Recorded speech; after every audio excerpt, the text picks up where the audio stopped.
A polícia brasileira é a que mais mata e a que mais morre no mundo. A polícia que deveria proteger está desacreditada e em permanente conflito com o cidadão. Diariamente, pelo menos 6 pessoas são mortas por agentes da lei. Muitos atribuem algumas mazelas da polícia à estrutura militar. No Congresso Nacional, tramitam 2 propostas de emenda constitucional que tratam de mudanças na polícia, entre elas a desmilitarização da PM, ideia defendida por 73% dos policiais. Esse é o tema do Contraponto de hoje. Não saia daí, porque o Contraponto já está no ar.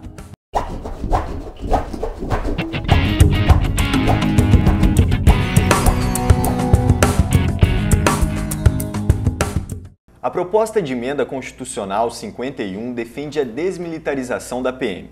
A PEC do senador Lindbergh Farias pretende unificar as polícias civil e militar, além de aumentar a responsabilidade da União. Depois disso, a Polícia Unificada Civil Estadual seria desvinculada das Forças Armadas. Nós vamos conversar agora com o delegado da Polícia Civil, Orlando Zacconi, e com a professora do Departamento de Direito da PUC-Rio, Vitória Sullock. Orlando, a PM, a Polícia Militar Brasileira, a Polícia Militar do Rio de Janeiro, ela ainda é muito parecida com a militarização das Forças Armadas? Sim, a Polícia Militar é uma polícia auxiliar das Forças Armadas. E o seu estatuto, o estatuto que rege essa agência policial, né, é um estatuto militar, o que é um oxímoro, né, uma coisa estranha, porque ou é polícia ou é militar. Você não pode ter, né, uma designação única para uma polícia militar, porque ser polícia significa que como órgão de segurança, né, você vai operar num marco distinto do marco da guerra. Então, qualquer país que se pretende democrático, você tem as Forças Armadas voltadas para a segurança das fronteiras, né, e ela vai trabalhar, né, como força principal em caso de guerra, e ela pode até ser uma força auxiliar das polícias em tempo de paz. E, ao contrário, em tempo de guerra, as polícias passam a ser auxiliar das Forças Armadas. Mas a segurança das fronteiras e a ideia de que as Forças Armadas vão atuar em caso de guerra, isso preserva a estrutura de um Estado democrático, porque no âmbito interno você não pode ter uma guerra, você não pode estabelecer uma guerra interna, né? E quando você militariza a segurança pública e coloca, inclusive, uma polícia militarizada como uma das agências de segurança pública, que acontece com a PM, que está no rol das agências policiais na Constituição, você realmente estabelece até pela própria Constituição, o marco de uma guerra interna dentro do país. Então, a militarização da segurança pública, ela tem um conteúdo na própria Constituição. Então, se quisermos desmilitarizar a segurança pública, a gente tem que realmente fazer uma emenda constitucional. Não está errado, o raciocínio está correto. E essa emenda constitucional, uma das propostas dela é dar maior responsabilidade à União.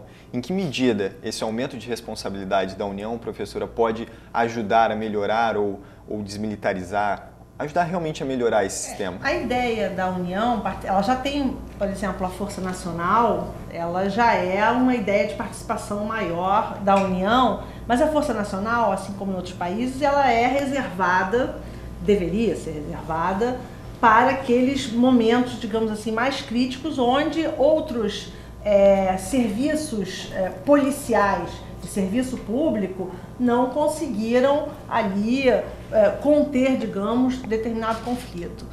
O grande problema que a gente enxerga hoje, nós estamos numa federação, várias polícias, é justamente uma polícia militar, e a gente não pode desconsiderar a história, que ela se orgulha de vir da Guarda Real, criada em 1808, pelo Dom João VI, quando ele chega aqui, e que as suas primeiras funções eram funções de fazer, naquela época, a guerra aos escravos fugidos. Elas tinham como função, por exemplo, da mesma forma que elas sobem as favelas hoje, tinham a função de chegar aos quilombos para pegar os escravos fugidos, de fazer uma manutenção daquela ordem escravocrata.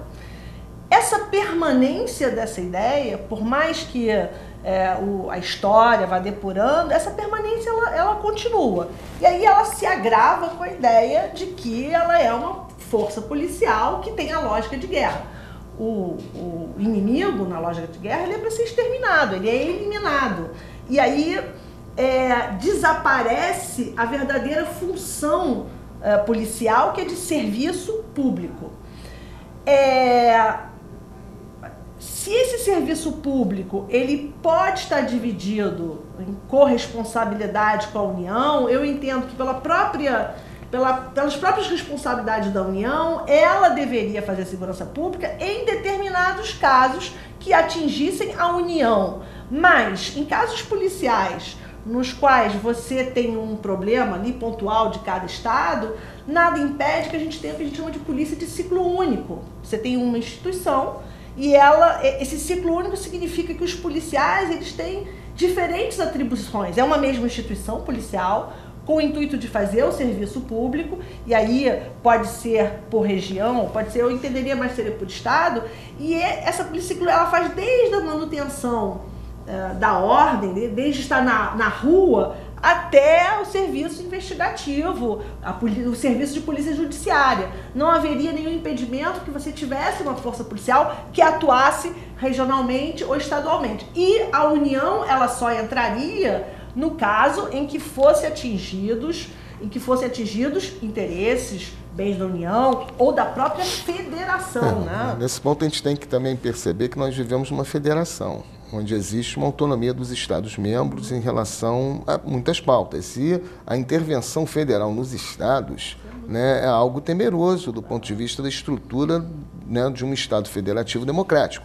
Então, é importante também que nós tenhamos muita cautela no sentido de estabelecer limites a essa intervenção federal nos Estados via, né, Força Nacional de Segurança, né, dispositivo da segurança. Hoje é até um dia apropriado para a gente falar isso, porque é dia 1º de abril, né? E dizem que o golpe militar foi dado no dia 1º... Não, dizem que foi dia 1º de abril, que jogaram para o dia 31 de março para, né, não pegar mal, né? Mas, ou seja, sendo dia 31 de março ou 1º de abril, nós estamos num momento interessante, porque quando se fala em militarização da segurança pública, né, por mais que a gente tenha todo um histórico, conforme a Vitória colocou lá, da Força... da Guarda Real, mas foi no período de ditadura militar que a polícia militar ganhou as ruas.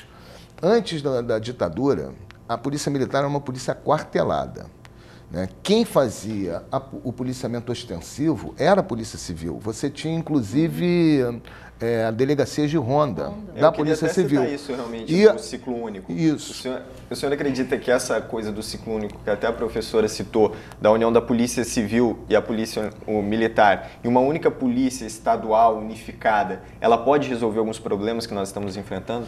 Sim, eu acho que o ciclo único é importante, porque você dividir a polícia, né, nas suas atividades é algo que é prejudicial tanto para a polícia ostensiva, que fica na rua, porque ela não pode investigar, e como ela vai estar na rua, né, no sentido de promover segurança pública sem ter o viés na investigação. Isso não se realiza, acaba que você tem a P2, se cria, né, no submundo, né, dessas corporações um desvio, verdadeiro desvio de função, né? Então é melhor você unificar, como você também tem, né, muitas das vezes o X9 dentro da delegacia, porque como o policial o policial civil não está na rua, porque perdeu a rua para a polícia militar, como é que ele vai investigar sem saber? O crime não está na delegacia, o crime não está no inquérito, no papel, o crime é um fato social, um fenômeno social, está na rua. Então o policial tem que estar na rua. Então aí você acaba contemplando essa figura do X9, muitas das vezes contemplando até períodos nós tivemos muitos policiais militares sendo lotados em delegacia. Então a polícia de ciclo único é necessária. Agora, uma polícia só é que eu acho que a gente tem que conversar. Isso que eu queria falar. Como ocorreria essa divisão, né, professora, da polícia em relação... Ela seria melhor uma divisão dessa polícia única em território, por exemplo, uma polícia municipal, uma polícia metropolitana, ou em relação a áreas de crimes, né? Qual seria a melhor forma?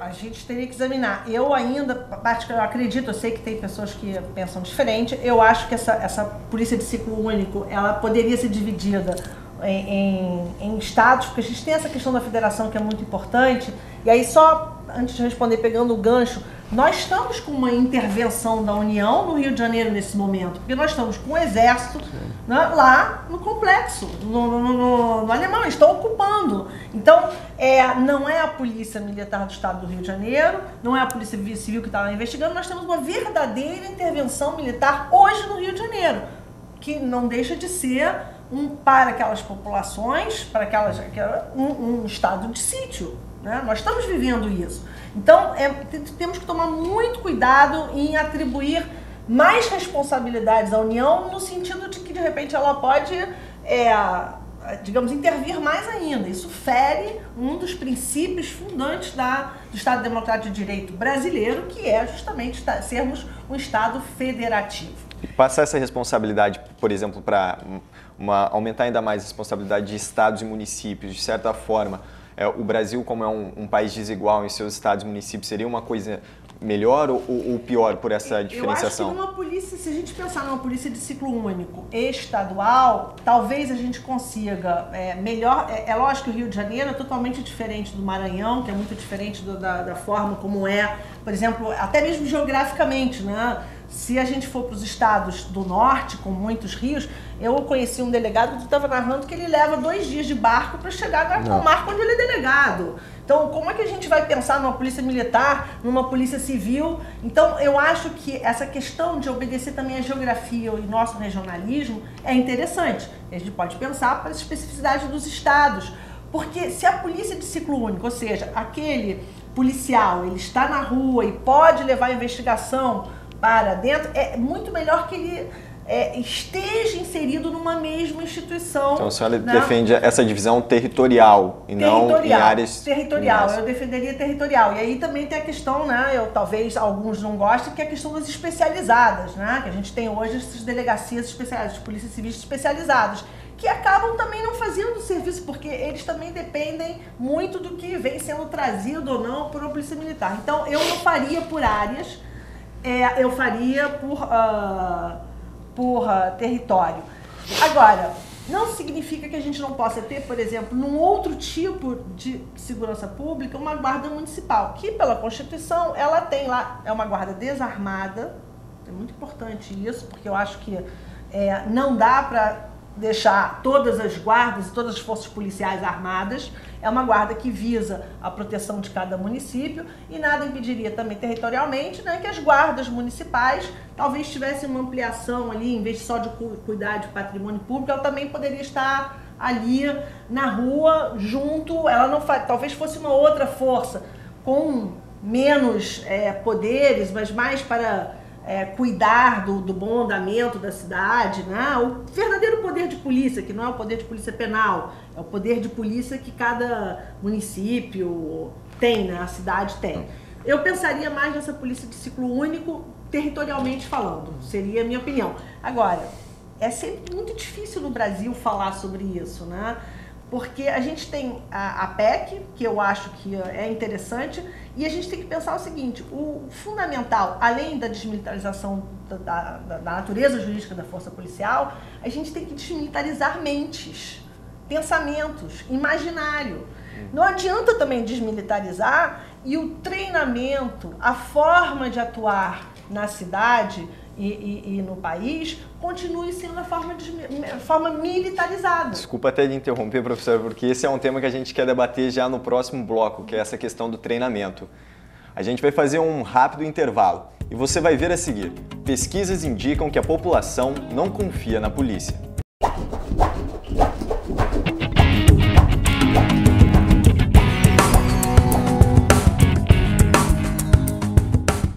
Um levantamento do Fórum de Segurança Pública aponta que 33% dos brasileiros confiam na polícia. Além da desconfiança da população, os agentes enfrentam problemas como baixos salários, pouco treinamento e desvalorização da carreira. Nós voltamos a conversar com o delegado da Polícia Civil, Orlando Zacconi, e com a professora do Departamento de Direito da PUC-Rio, Vitória Sullock. Zacconi, nós terminamos o bloco passado falando do treinamento dos policiais. Como esse treinamento, como a mudança dele pode influenciar também numa melhoria da segurança pública? Você não pode fazer um treinamento sem que haja, né, uma mudança efetiva na política de segurança. A política de segurança que tem sido contemplada em vários governos, aliás, em décadas, né, a gente pode dizer aí que pelo menos desde a década de 90 para cá, nós estamos tendo uma política de segurança militarizada. Então, se a política de segurança militarizada, o treinamento dos policiais vai ser militarizado. Então, quer dizer, eu não consigo contemplar a mudança do treinamento dos policiais sem que haja, por exemplo, intervenção na política de segurança, por exemplo, contemplando um projeto de legalização das drogas. Porque com as drogas proibidas, você tem a disputa do mercado ilícito por quadrilhas armadas. E a polícia, né, quer retomar esses territórios, digamos assim, na base também da força, do armamento, e se estabelece uma verdadeira guerra nas comunidades pobres. Porque nós estamos falando do varejo das drogas, onde o negócio é menos lucrativo, mas toda a guerra é estabelecida lá dentro. A guerra não é estabelecida, entendeu, no dinheiro que sai do varejo, passa pelo atacado e vai para os grandes bancos. Né? A guerra não se estabelece no sistema financeiro, onde a economia das drogas ilícitas está depositada. Então, a guerra é estabelecida no varejo, onde o negócio é mais vulnerável. E ali, então, uma guerra que coloca em risco uma população, né, que já está vulnerável, né, na sua própria condição social e que fica no meio dessa guerra, e os policiais são treinados para operar na forma da guerra dentro das comunidades. Não consigo ver como que nós vamos fazer uma polícia. Se fala muito, por exemplo, em UPP, policiamento de proximidade. Pô, vai demorar muito para isso acontecer enquanto as drogas estiverem proibidas. Não tem como. Você só vai ter um policiamento de proximidade, policiamento comunitário, dentro das áreas pobres no dia que as drogas estiverem legalizadas. Porque se não houver uma intervenção política para isso, a guerra vai continuar. Então, é necessário que se fale faça essa observação, que o treinamento dos policiais está contemplado por uma política. Não se treina policiais para exercerem um papel de polícia comunitária no meio de uma guerra. Então tem que acabar com a guerra. E essa desconfiança, de certa forma, pode ser estimulada ainda mais por projetos aprovados, por exemplo, como ocorreu na Câmara dos Deputados, né, em que foi considerado agora, a aprovação na Câmara ainda tem que passar por outras instâncias, mas crime hediondo, né, aqueles cometidos contra policiais, mas não cometidos por eles.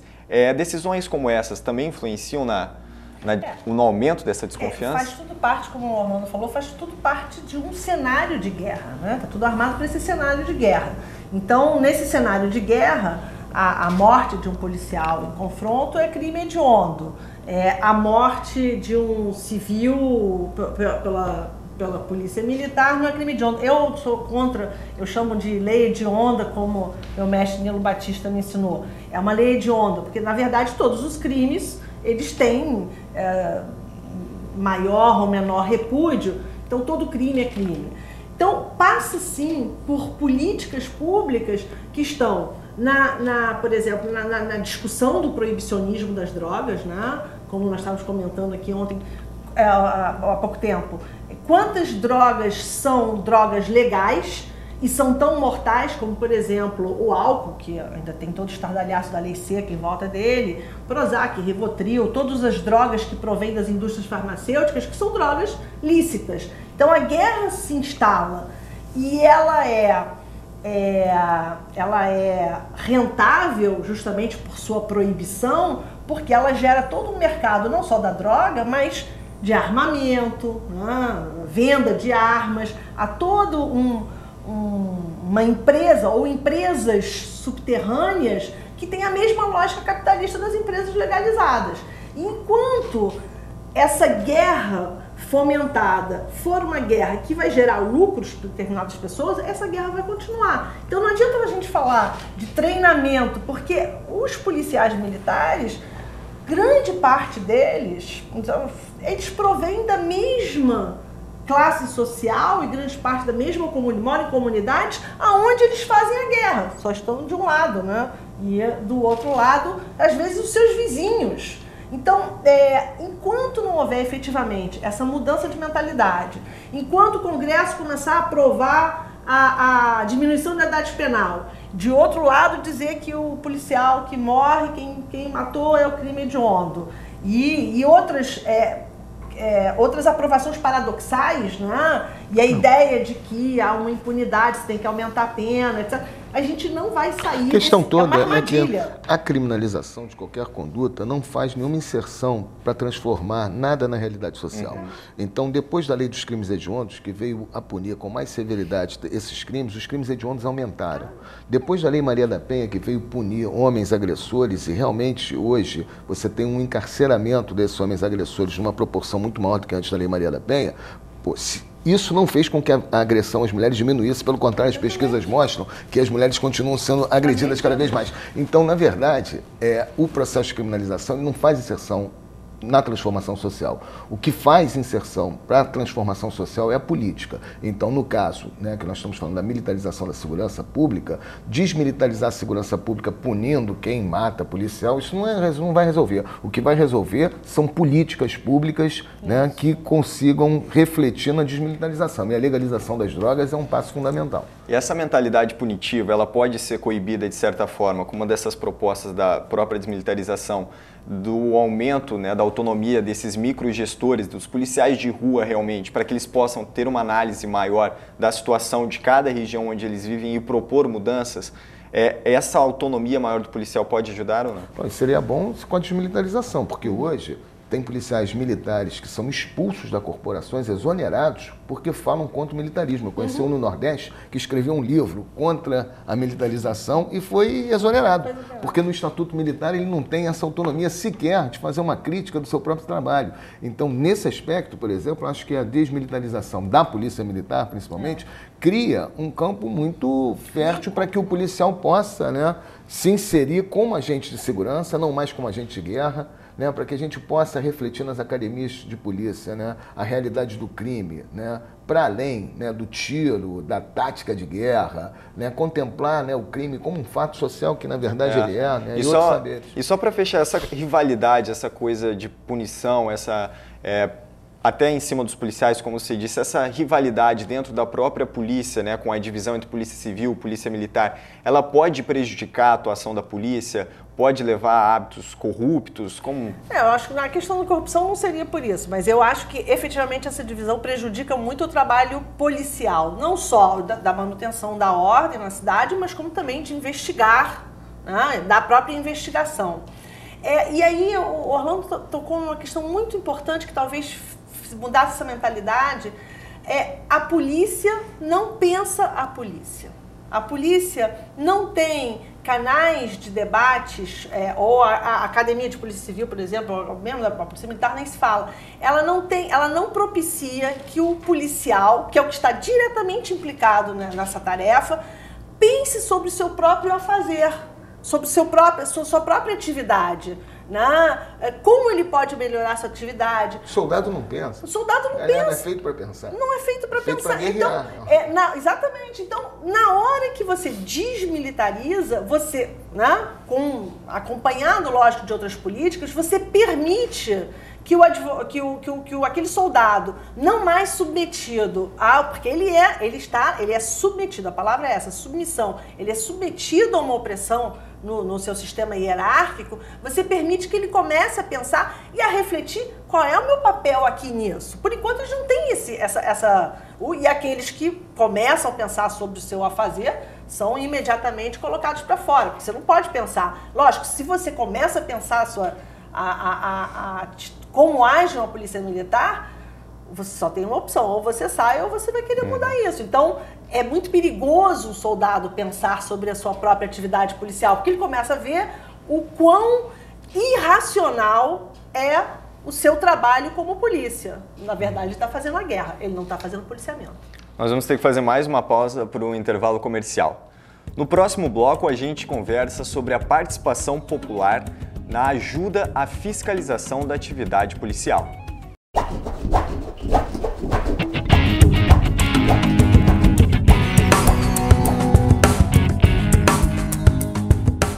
Segundo o Fórum Brasileiro de Segurança Pública, mais de 85% dos policiais afirmam que a população deve participar mais do trabalho dos agentes.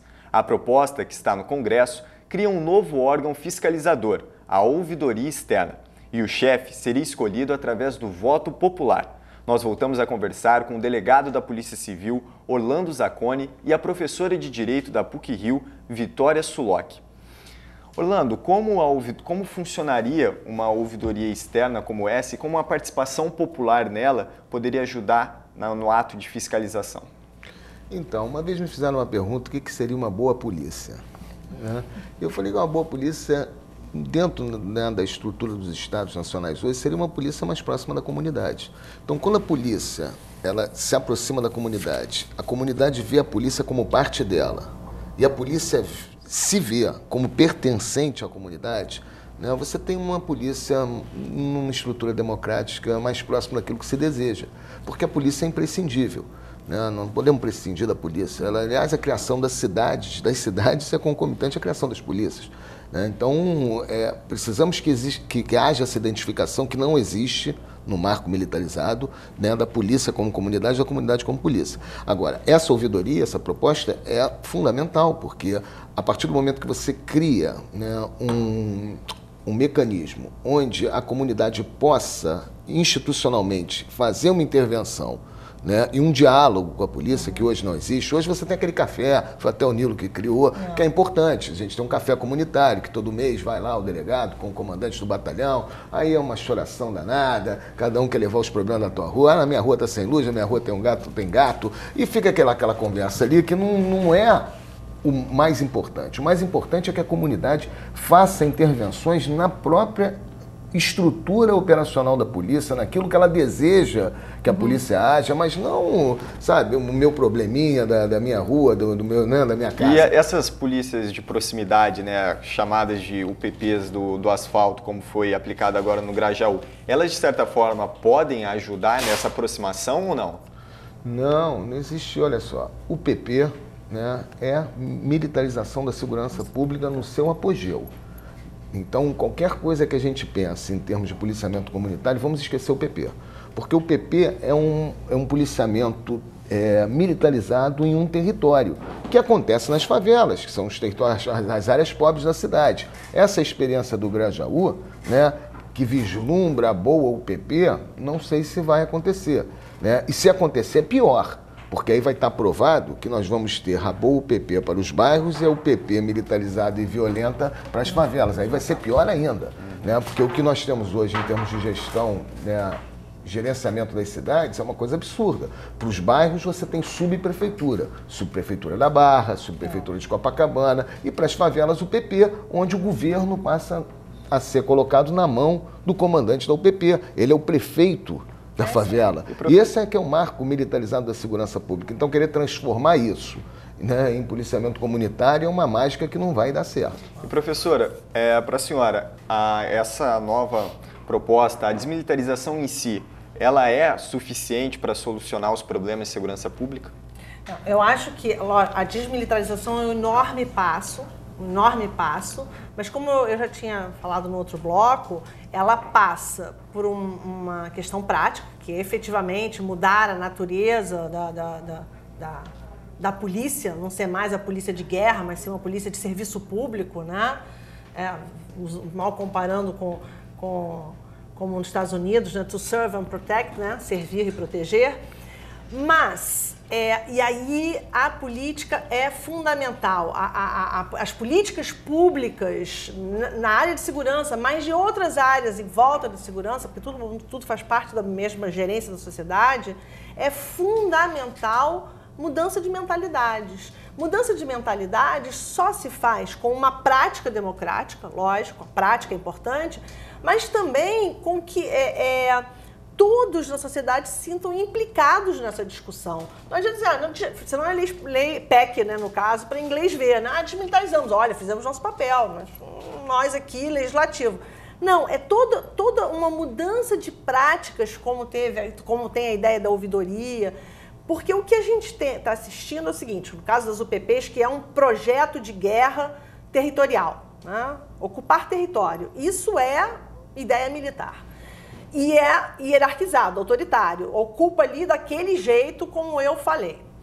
Quando você põe a população, implica a população na construção da segurança pública, aliás, a Constituição, no artigo 144 diz isso, é dever do Estado, responsabilidade de todos, está na Constituição, a responsabilidade da construção da segurança pública como responsabilidade de todos na sociedade, quando você implica numa construção, ou seja, você horizontaliza as políticas públicas de segurança, em vez de chegar lá e dizer assim, ó, a política pública agora é essa, o PP. Não, a política agora é essa, lá nos bairros, polícia de aproximação. Não, agora aqui, ou seja, você democratiza, abre um espaço público de debate, aonde as pessoas da comunidade participam, dando opinião e vendo, porque no Grajaú é de uma forma, no Leblon é outra, nas comunidades são outras exigências, né? Num lugar você tem mais furto de bicicleta, porque a bicicleta é ali usada naquela comunidade. Na outra você tem outro tipo de delito.